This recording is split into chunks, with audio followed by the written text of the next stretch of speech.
To the Eastern Cape now, and an emotional memorial service for 2 of the 21 youngsters who died at eNyobeni Tavern in East London was held today.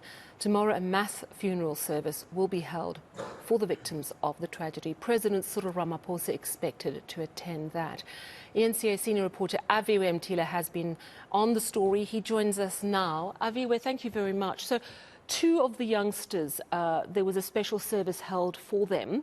I would imagine that we're going to see a number of these smaller services in the coming days. Talk to us about what you learned about these 2 teens and what people said about them.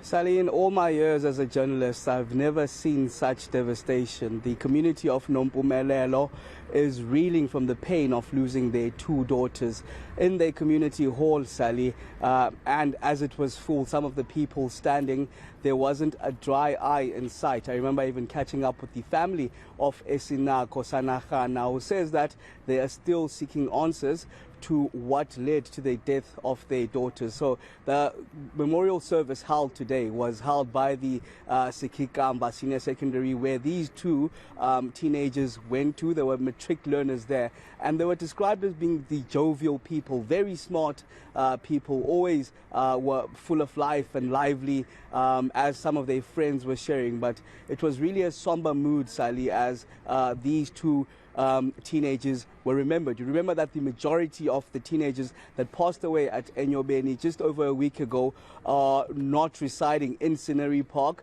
As we do understand, it's only just about 6 that reside in Scenery Park. So this was one of those memorial services that were held outside Scenery Park, given that these 2 resided in Nompumelelo, which is also around East London. Let's take a listen to what their friends had to say in remembering the 2 students, learners.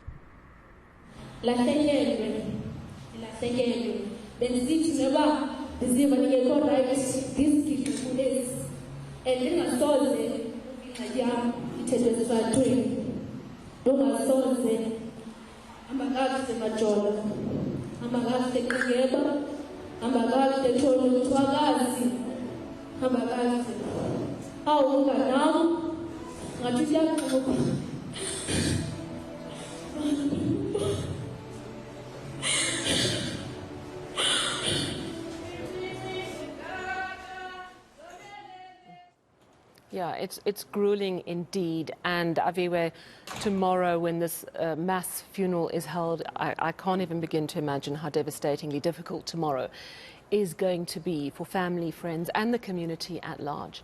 I know today you've spoken to Eastern Cape Premier Oscar Mabuyane. Has he said anything more about the cause of the death of these youngsters? You have told us that it's been fairly certain that it was chemical poisoning, but not clear what substance, in fact, they were poisoned with. Did you get any more details today?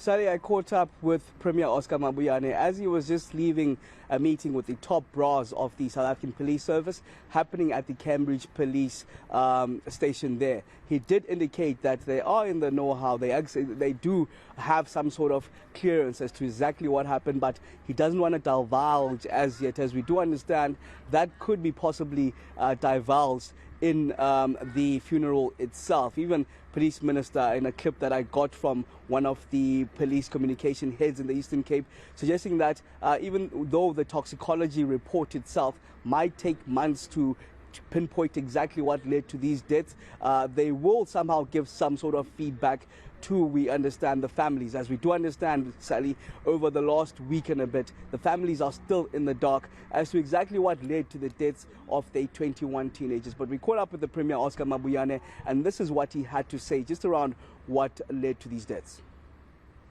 Police are working on that. I got a briefing. At this stage, we think that we can't do piecemeal briefings around this issue. It's a very sensitive matter. We're still waiting for forensic reports. It's being worked through our laboratories. So we're waiting for that. We don't want to speak on this piecemeal information that is coming and start making speculations. So let's leave it there. up until all the actually investigations are done and reports are back. Then at that point, the nation will be told what exactly has happened. Police are working on that flat out around the clock.